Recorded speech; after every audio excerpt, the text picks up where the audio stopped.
এটা দেখুন, পৌরসভাকে না জানিয়ে এটা তো 4-5 দিন ধরে কাজ হচ্ছে, এলাকার নিবাসী চাইছে।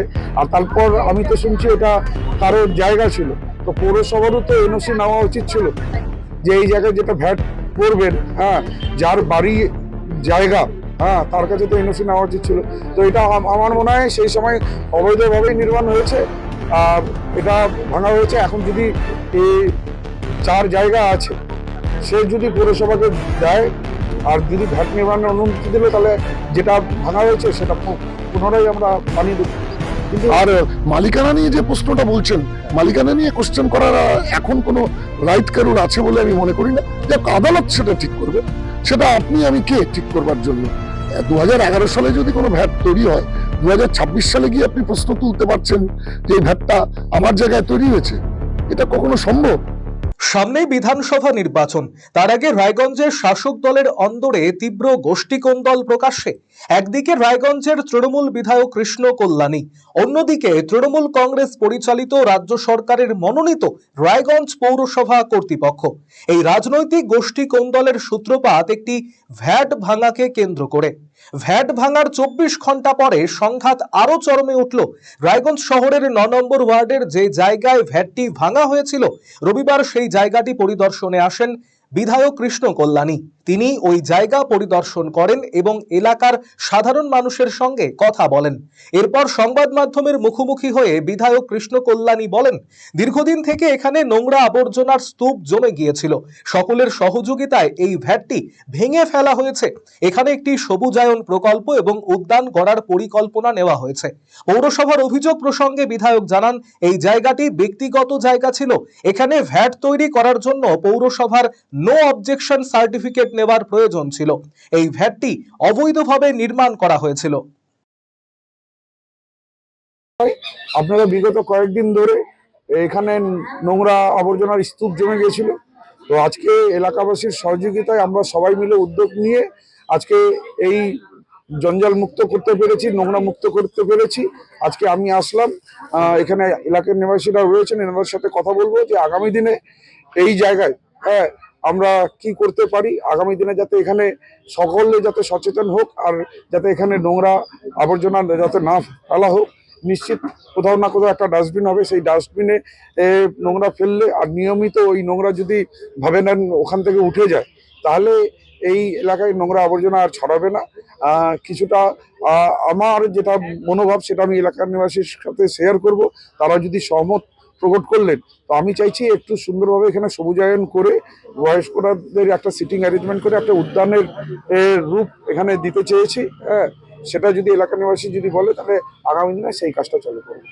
কালকে ওই পুরসভাকে না জানিয়ে এখানে যে ভ্যানটা ছিল সেটা ভেঙে ফেলা নিয়েও একটা বিতর্ক। না, এটা দেখুন, পৌরসভাকে না জানিয়ে এটা তো 4-5 দিন ধরে কাজ হচ্ছে, এলাকার নিবাসী চাইছে।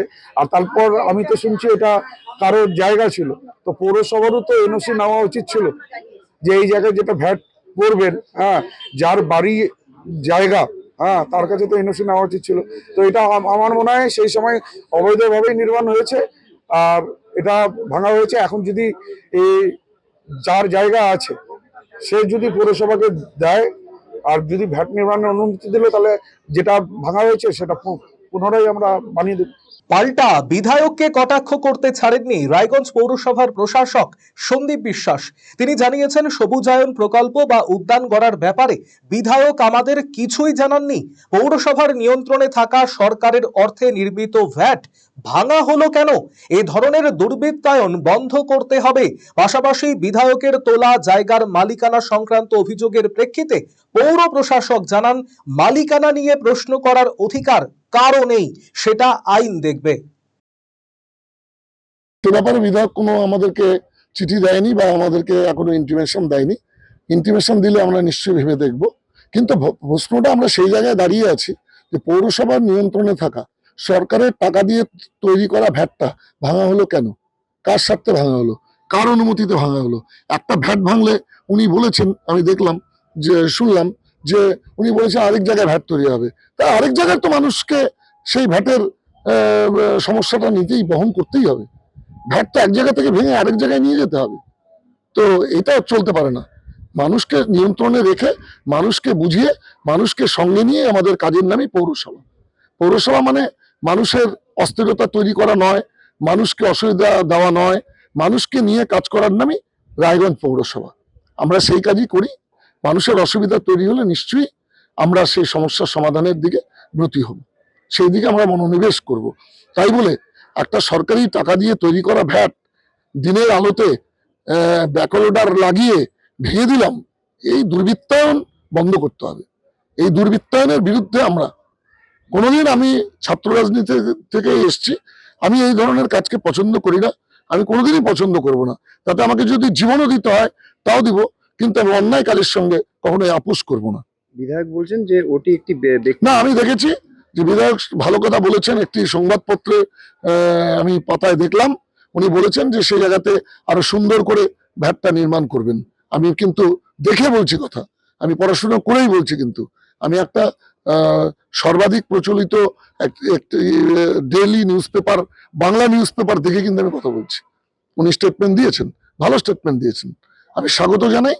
যে জায়গায় ভ্যাট ছিল সেই জায়গাতেই ভ্যাটটা করতে হবে, নাহলে 9 নম্বর ওয়ার্ডে যে সুনাগরিকেরা, তাদের যে আবর্জনা আছে সেটা কোথায় নিয়ে রাখা হবে, সেটাও তো এখন প্রশ্ন চিহ্নের সামনে দাঁড়িয়ে গেল, যে কোথায় হবে। কিন্তু আর মালিকানা নিয়ে যে প্রশ্নটা বলছেন, মালিকানা নিয়ে কোশ্চেন করার এখন কোনো রাইট কারোর আছে বলে আমি মনে করি না। যে আদালত সেটা ঠিক করবে, সেটা আপনি আমি কে ঠিক করবার জন্য? 2011 সালে যদি কোনো ভ্যাট তৈরি হয়, 2026 সালে গিয়ে আপনি প্রশ্ন তুলতে পারছেন যে এই ভ্যাটটা আমার জায়গায় তৈরি হয়েছে? এটা কখনো সম্ভব? এটা কখনো হয়? আমি আইনের রাস্তায় যাব।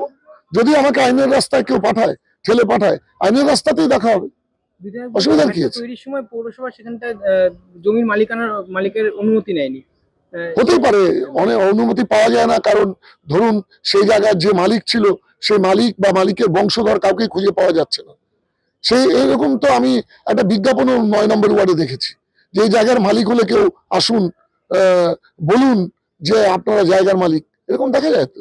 সব মিলিয়ে বিধানসভা নির্বাচনের আগে রায়গঞ্জে তৃণমূল কংগ্রেসের অন্দরে গোষ্ঠী কোন্দল যেভাবে মাথাচাড়া দিয়েছে তা নিয়ে ইতিমধ্যেই চর্চা চলছে রাজনৈতিক মহলের অন্দরে। বিষয়টি নিয়ে সমালোচনা শুরু হয়েছে বিরোধী শিবিরেও। আরসিটিভি সংবাদ, রায়গঞ্জ। আপনি কিংবা আপনার প্রিয়জনের চিকিৎসার প্রয়োজনে চিকিৎসককে দেখাতে চাইছেন? তাহলে আজই যোগাযোগ করুন রায়গঞ্জের নির্ভরযোগ্য চিকিৎসা প্রতিষ্ঠান নিউ বেঙ্গল মেডিকেলে। স্বাস্থ্যকর পরিবেশে শহরের বুকে সেরা পরিষেবা পেতে নিউ বেঙ্গল মেডিকেল আপনার পাশে রয়েছে সবসময়। প্রথম শ্রেণীর ঔষধ সম্ভারের পাশাপাশি এখানে রয়েছে অস্থি সমস্যা সমাধানের নানা সরঞ্জাম। এই প্রতিষ্ঠানে নিয়মিত বসছেন সুপ্রতিষ্ঠিত অস্থিরোগ বিশেষজ্ঞ ডক্টর অনুপ বর্মন এবং প্রখ্যাত কনসালটেন্ট ফিজিশিয়ান ও cardio diabetologist doctor Bhabatosh Saha. বিস্তারিত জানতে আজই যোগাযোগ করুন new Bengal medical, Satsang road, Ukilpara, Raiganj, Uttar Dinajpur. যোগাযোগ 9382968820। এখন আপনার প্রিয় রায়গঞ্জ শহরের বুকে মোবাইল এবং নানান ধরনের নিত্য প্রয়োজনীয় ইলেকট্রনিক্স এবং ইলেকট্রিক সামগ্রীর বিশাল সম্ভার অত্যন্ত সুলভ মূল্যে। এই সমস্ত সামগ্রী পেতে আজই আসুন মুক্তি স্টুডিও ও সুপার কালেকশনে। Surya, Khaitan, Kent, Nokia, Oppo, itel, Realme, T Series সহ নানান বিখ্যাত কোম্পানির সুপার কালেকশন আপনার মন জয় করবেই। তাই মনের মতো fan, electric iron, geyser, water purifier, sound system, TV, washing machine সহ বিভিন্ন কালেকশন পেতে আজই চলে আসুন রায়গঞ্জ স্টেশনের সম্মুখ ও উকিলপাড়া কমল টকিজ সংলগ্ন সুপার স্টকিস্ট মুক্তি স্টুডিও ও সুপার কালেকশনে। মুক্তি studio and super collection, station road, Mohanbati, Raiganj.